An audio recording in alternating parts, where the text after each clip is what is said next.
Bom, falávamos da possibilidade de emenda da mora que caracteriza, né, constitui um traço particular das ações de despejo fundadas na falta de pagamento dos aluguéis ou encargos da locação. Primeiro, a lei, no inciso 2 do artigo 62, a lei de locações, diz que o prazo para emenda da mora é de 15 dias a partir da citação. O STJ, entretanto, tem hoje posicionamento sedimentado de que esses 15 dias têm o seu termo inicial da data em que for juntado o aviso de recebimento, caso a citação tenha sido dada pela via postal, ou o mandado de citação, caso a citação tenha sido feita através de oficial de justiça.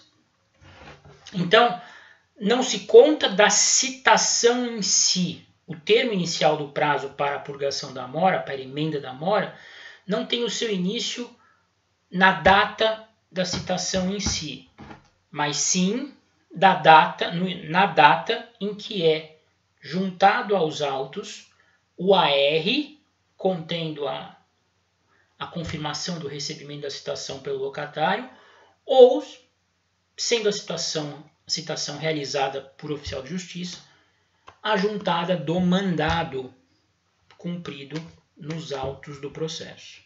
Tá bom?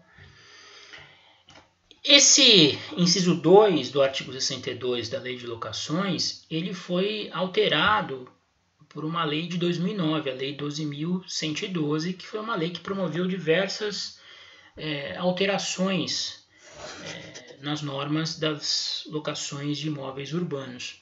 Na redação original da Lei 8.245 de 91, a emenda da mora era requerida pelo réu no prazo de contestação. Né? Em 2009, isso se alterou e a emenda passou a ter que ser solicitada nos 15 dias subsequentes à citação. E aí surgiu o problema de se identificar exatamente quando o sujeito recebeu a citação. Né? Para não haver dúvida, a jurisprudência foi se consolidando no sentido de que o prazo para a purgação tem o seu início no dia, na data da juntada aos autos do AR ou do mandado cumprido. Aí que os 15 dias têm a sua fluência. Lembrando que no rito comum do novo CPC, que é aquele rito que deve ser observado por todas as ações da Lei de Locações, o sujeito é citado para comparecer à audiência conciliatória inicial, na qual, não obtido o acordo, apresentará a sua contestação. Então, do ponto de vista concreto, prático, a purgação da mora vai ter que ser feita antes da audiência, porque vocês sabem que deve haver pelo menos 20 dias de antecedência da comunicação da audiência. Então, na prática, o sujeito vai ser citado, o mandado ou a carta vão ser juntados ao processo, e aí ele vai ter os 15 dias para eventualmente emendar a mora. E se ele emendar a mora, o processo termina ali. Não se realiza nem a audiência conciliatória inicial. Isso porque também o Superior Tribunal de Justiça sedimentou a orientação de que a emenda da mora é incompatível com o desejo de contestar a pretensão inicial. Se o sujeito não concorda com algum aspecto do pedido, se porventura ele entende que o valor do débito não é aquele cobrado pelo autor da ação, locador, o locador está cobrando aluguéis que já estão quitados ou está incluindo no cálculo, na sua cobrança, encargos abusivos, ele deve apresentar contestação, não deve purgar a mora, emendar a mora. Né? Porque uma vez emendada a mora, uma vez o locatário depositando tudo aquilo que o locador pretende, ele não poderá contestar o pedido mais à frente. A emenda da mora acarreta a imediata extinção do processo com resolução do mérito. É equivalente a um reconhecimento da procedência do pedido. Tá certo? Então lembrem disso. E advirtam os seus clientes caso se deparem com uma situação dessa. Olha, você se emendar a mora, você não vai poder discutir depois que um aluguel que está sendo cobrado a mais, um encargo que você entende que não tem previsão no contrato. Emendou a mora significa que você está concordando com a pretensão do autor, a ação será extinta com resolução do mérito. Por isso, também, é imprescindível que a petição inicial da ação de despejo fundada na falta de pagamentos de aluguéis venha instruída com uma planilha, uma memória discriminada do débito que o locador pretende receber. Devem estar discriminadas nessa planilha cada um dos aluguéis, o quanto é devido a título de correção monetária, juros de mora, multa, em relação a cada uma das prestações inadimplidas, a discriminação do quanto de custas foi recolhido e a apresentação do montante devido a título de honorários advocatícios. A instrução da inicial com essa planilha permite ao locatário decidir de maneira consciente se é o caso ou não de emendar a mora.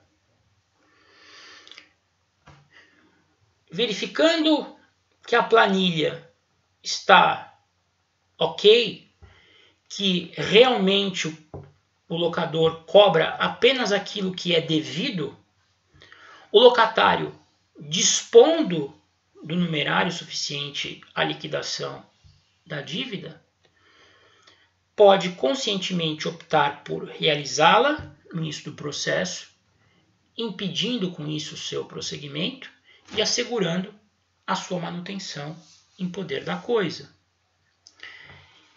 Se o locatário, por sua vez, embora tenha condições até de purgar a mora, de emendar a mora, verificar que estão sendo cobradas prestações indevidas, encargos indevidos, que há um abuso no direito de cobrança exercido pelo locador, o locatário tem condições de refletir.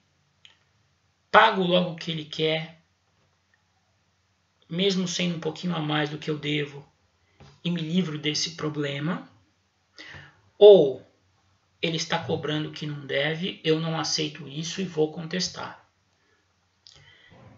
Essa ponderação vai ser feita pelo locatário à luz do cálculo apresentado pelo locador.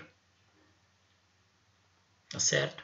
Lembrando que uma vez emendada a mora, ele perde completamente o direito de discutir eventuais irregularidades e ilicitudes do cálculo que tivesse sido apresentado pelo locador na inicial. Bom, mas imaginemos que o locatário queira emendar, purgar a mora. Ele vai lá e faz o depósito no montante apresentado no cálculo que acompanhou a petição inicial. o juiz automaticamente dá vista dos autos ao locador, ao autor da ação. Ele concordando, o processo é extinto sem resolução do mérito e o juiz já de imediato autoriza o levantamento dos valores depositados. Vamos imaginar, no entanto, que o locatário deposita exatamente aquilo que está indicado no cálculo que instruiu a inicial. Porém, como entre a inicial e a sua citação decorreram, sei lá, 3, 4 meses, o locador, quando é instado a se manifestar sobre o depósito feito, fala: juiz, o depósito está errado, porque no curso da ação se venceram outros 3 aluguéis que ele não pagou e cujo valor não está incluído no depósito que foi feito. Diante dessa afirmação feita pelo locador, no sentido de que a oferta, o depósito, não foi integral, o juiz vai intimar o locatário a, em 10 dias, complementar o depósito, nos termos daquilo que foi alertado pelo locador. Se não houver complemento,